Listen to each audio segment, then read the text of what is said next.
என் மானம் எல்லாம் போயிடுச்சு. இனிமே நான் யாருக்காக வாழணும்? நான் வாழ தகாத பிறவி.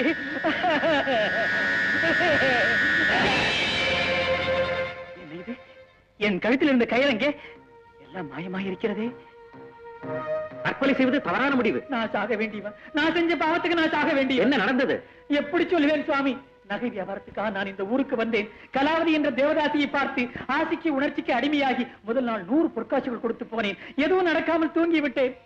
அடுத்த நாள், அதற்கு பிறகு அடுத்த நாள், இப்படி 6 நாள் தொடர்ந்து போனேன். இருந்த நகையெல்லாம் விற்றேன். நடுத்தருவில் நின்றேன்.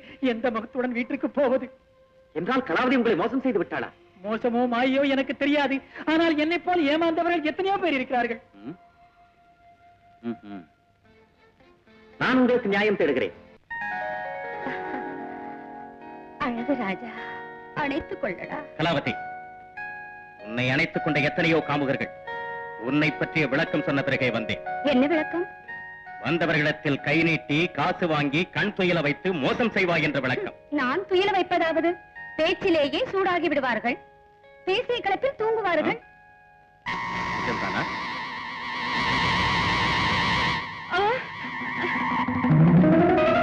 அம்மாமா, எழுந்துமா. என்ன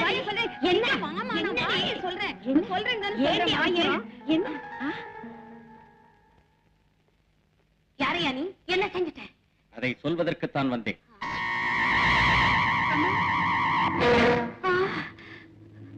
கலா, அம்மா, கலா, அம்மா, பேசாம நிக்கிறிய அம்மா? பேச மாட்டிய அம்மா? அம்மா, கலா, ஐயோ, என் மகனை நீ என்னையா செஞ்சுட்ட? உன் மந்திரம் பாழா போக. அவன் அப்படின்னு இப்படி 2 பேருமா சேர்ந்து எங்களை குத்தி திங்கிறீங்க. எவனோ மந்திரவாதியம். என் மகளோட கன்னித்தன்மை கெடாம லட்சம் காசு சம்பாதிச்சு அவனுக்கு அழுது தொலைக்கணுமா? இதெல்லாம் அவன் செஞ்சதா அம்மா? ஓ, இதுவா நடந்த விஷயம்?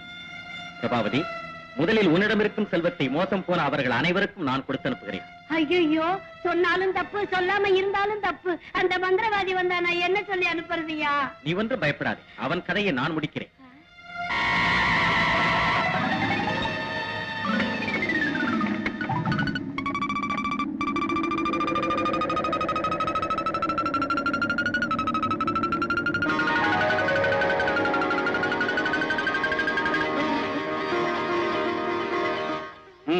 எடுத்து செல்லுங்கள். இனிமேலாவது ஏமாறாமல் இருங்கள்.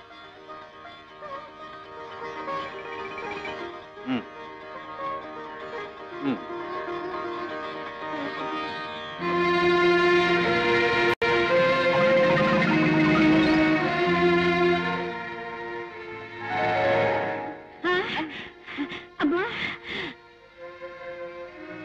அம்மா, அம்மா, அம்மா,